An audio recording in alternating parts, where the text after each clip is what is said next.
there is no dearth or there is no width from which questions can be asked in an interview. If the 5 members are there and they can literally ask anything about yourself, about HR related aspects or from your subjects. But there are some subjects which can be reasonably predicted, which are in day-to-day use in banking. For example, SARFAESI, DRT, IBC Act, Contract Act. These are some basic laws which we as aspirants are expected to learn, and these subjects are also used in day-to-day operations of the banks.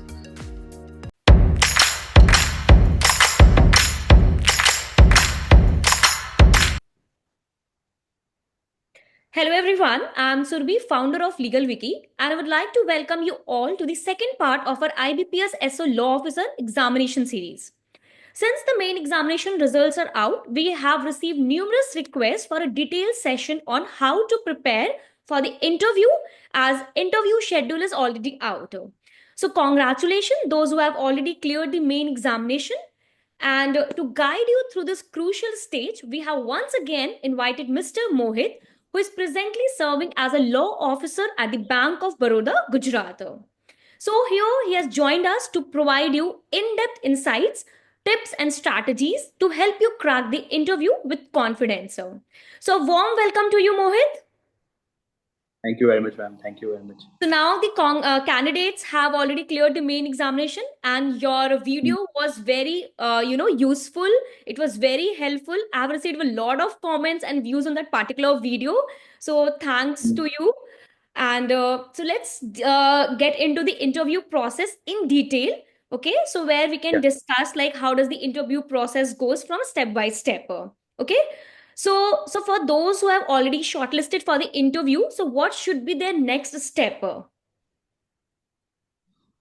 first and foremost that I would recommend is to brush up everything that you have read during your mains, because see, when we appear for the mains examination, the threshold of knowledge required to appear it's comparatively lower.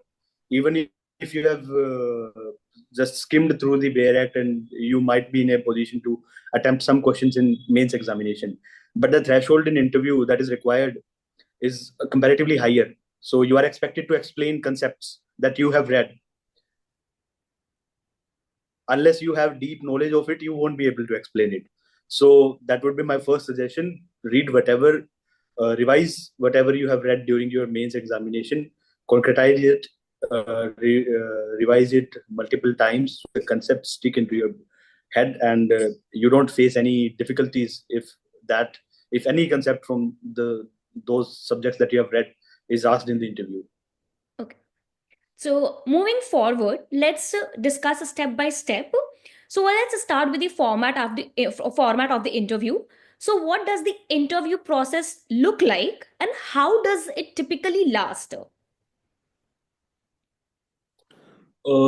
So basically, IBPS interview schedule it generally starts at 8:30 a.m. in the morning, and the first thing that you would be expected to do, it will be your document verification.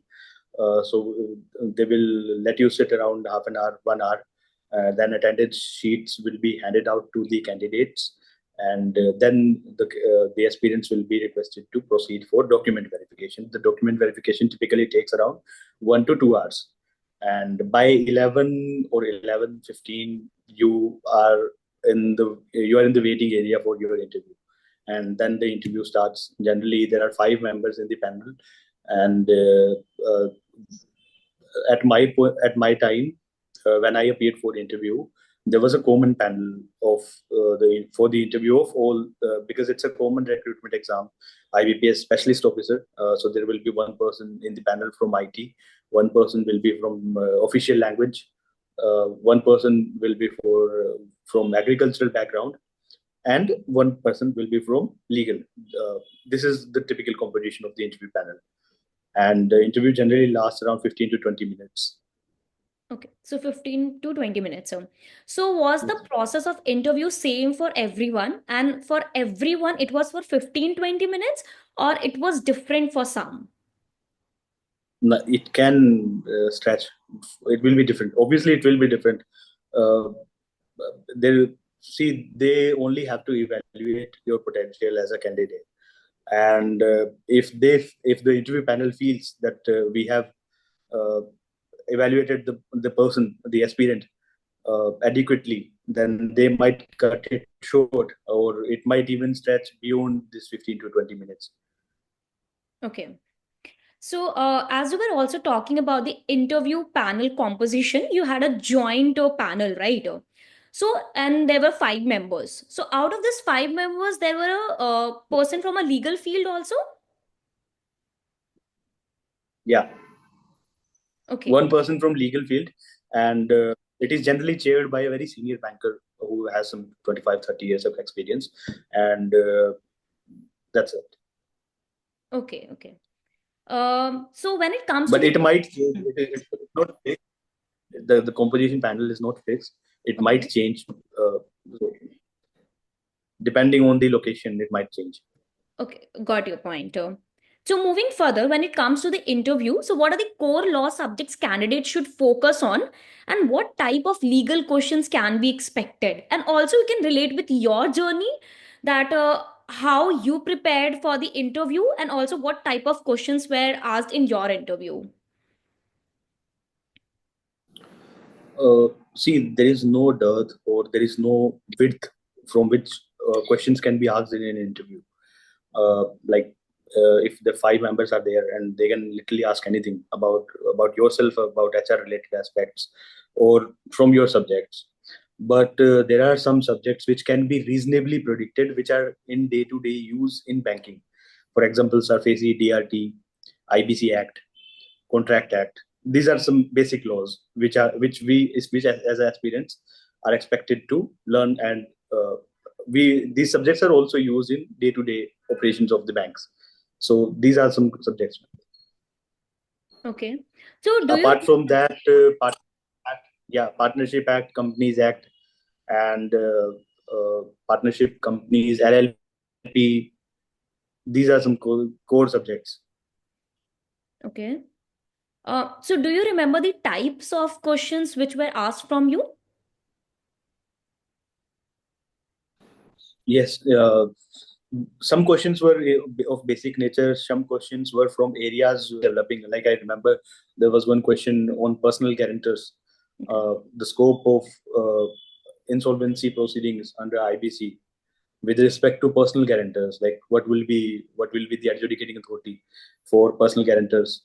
So that question was asked to me, and I answered it well. Okay.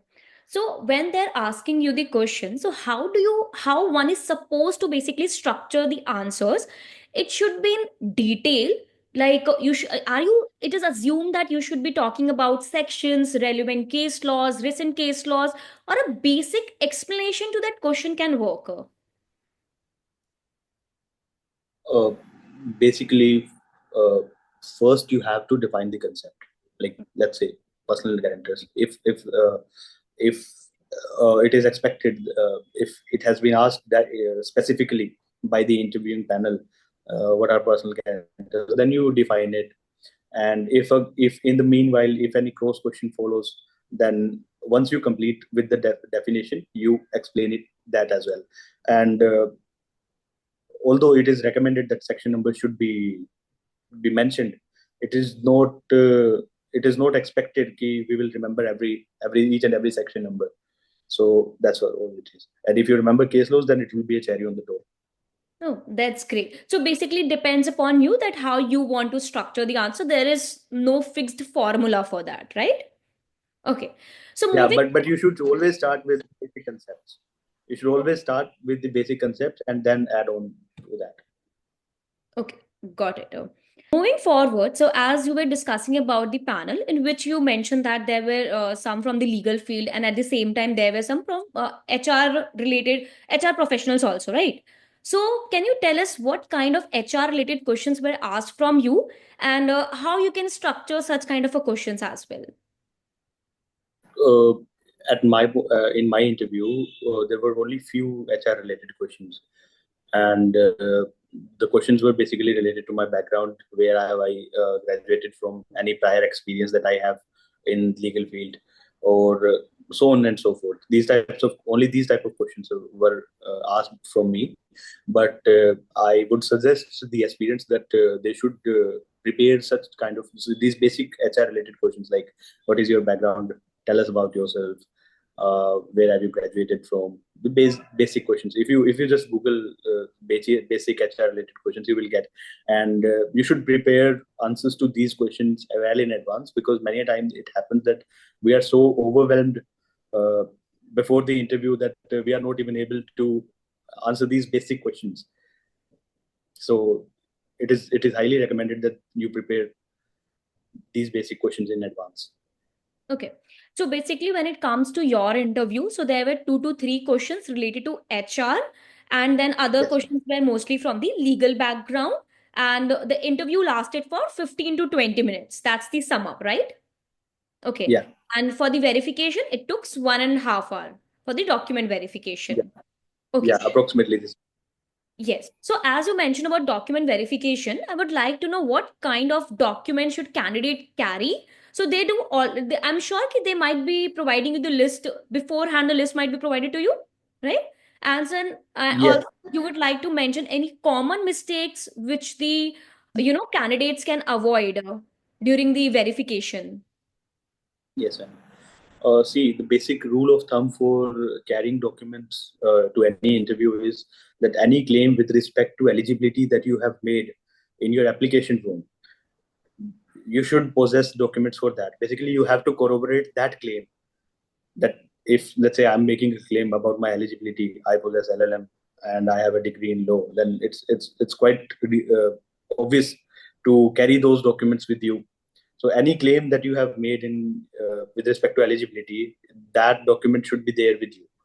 And it is highly advisable that you read the entire application, the recruitment notification once, and just just go through the list of documents that they have asked for, and carry all those documents original along with Xerox in 3 sets.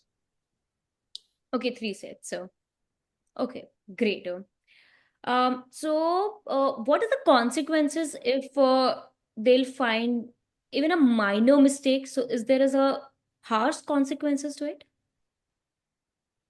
even for a minor mistake? If you have already, yeah, if you have already foreseen that there is some lapse in your documents, or let's say uh, that there is some minor incongruency or minor aberration in your documents, then it is advisable to get it rectified beforehand.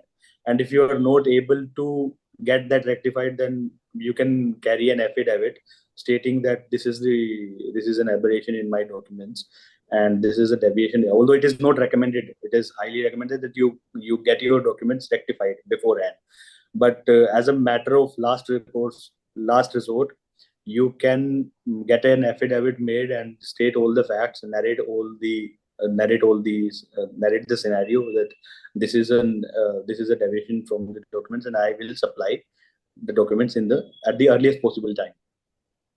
Okay, got it. Mohit, if I'll talk about the language of the interview, so is the interview conducted in English, Hindi, or both? And so, what do you recommend? Should candidates stick to one language, or they can mix it also? See, it is totally up to the candidate which language they prefer. Language is just a medium of communicating things. Correct. If you feel comfortable speaking in Hindi, then you can speak in Hindi, and if you are comfortable in English, you can speak English. At my point of time, I I use both languages. It was bilingual, Okay, Hindi great. and English both. Okay, great, great, great. So now coming to the handling the stress. I'm sure when you were giving your interview, you might have come across this particular situation. So now, what are the some strategies you use to stay calm and confident? See, interview is a big thing for most aspirants.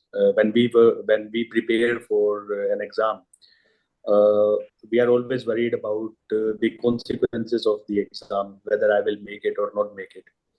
Uh, so when you are going for an interview, you should not think about the consequences, and you just think about the process. Like, this is the process. This is an interview. I'm going to enjoy it as much as I can, and take it as a learning experience, and not too much pressure on your brain that I will have to clear it, or I will have to get a favorable outcome out of this exercise. That's one way of handling. That's great. So Mohit, there's a one more small question I would like to know from you. So when you enter the interview room, so how you're supposed to greet the panel and start the conversation? So how does it happen? And also when you exit the interview room. So basically, so the conversation part is not, you are not expected to start the conversation. The interview panel, they will themselves start the conversation. They'll ask you, like, what is it? But it is a basic human decency that you are expected to greet them whenever you enter. So whenever you enter, you just greet them. Good morning, sir. Good morning, ma'am. And then if they permit you to sit, then only you sit. Otherwise, you stand up. Okay, that You stay stood up. They will ask you to sit, and then you sit and just rest your palms at your feet, and keep a good posture. Try to make eye contact, not too strong, but so that you appear confident that whatever I know, I'm answering to the best of my knowledge. That's the formula. right, right. So Mohit, I'll just ask you one more question based on your experience. So based on your experience, is there anything else we should add to help candidates prepare better for this particular interview? Uh, See, I'm not sure if which like most of you already know what banking is. You have prepared. You have come so far. You are appearing for an interview, but basically, whatever the work of a law officer it's an important aspect that I forgot to mention. Uh, so you will be expected your work, or your key responsible areas which you will be dealing in bank will be centered around the two concepts. One is asset, one is on the liability side of the bank accept deposit, and those deposits are then advanced to some other persons who are in need of money. So on the liability side, you have demand deposits, savings bank account, current account. So one is that aspect. The other is asset side. On the asset side, you will be expected to give legal opinions on credit. You will be expected to do land due diligence. Let's say there is a property which is being accepted in mortgage, then you would be expected to do basic land due diligence, whether the title is in order, that part. And at the same time, you will be also expected to uh, give legal opinions whenever there is a problem in recovery, Okay, got in it. surface, in DRT, and then IBC. These are the basic areas in which law officer operates. Okay. So Mohit, when we posted our first video, so we got a few doubts. So there are two doubts which I would like to know from you. So do the specialist law officer undergo any training program after selection, or it's only job training? So this was one of the question.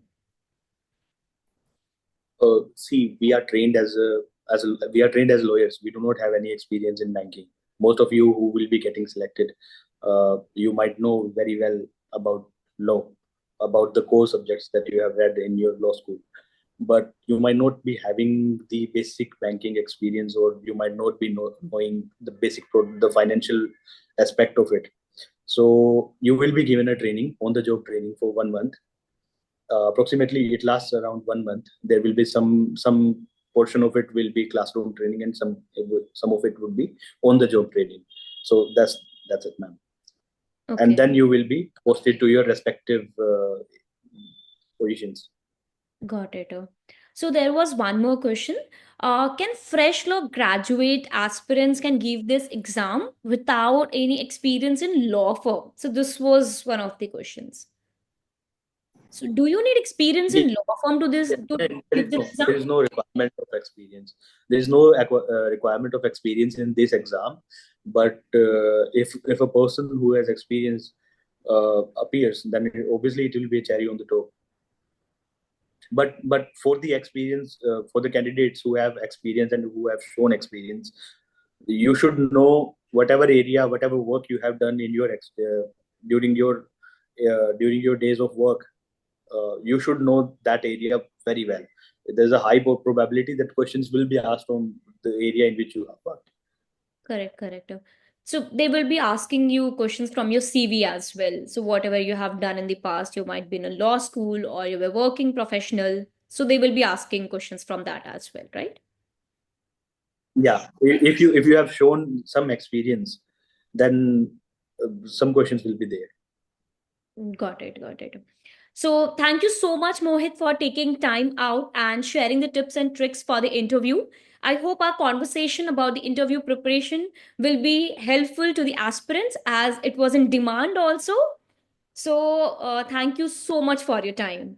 And also, everyone, we have also launched our website, legalwiki.co. So, if you want to keep yourself updated with the legal news in short, sir, do check it out. And this will also accommodate your busy schedule. So, thank you, everyone.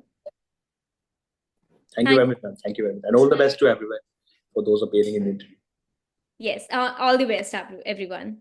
Thank you, Mohit. Thank you very much.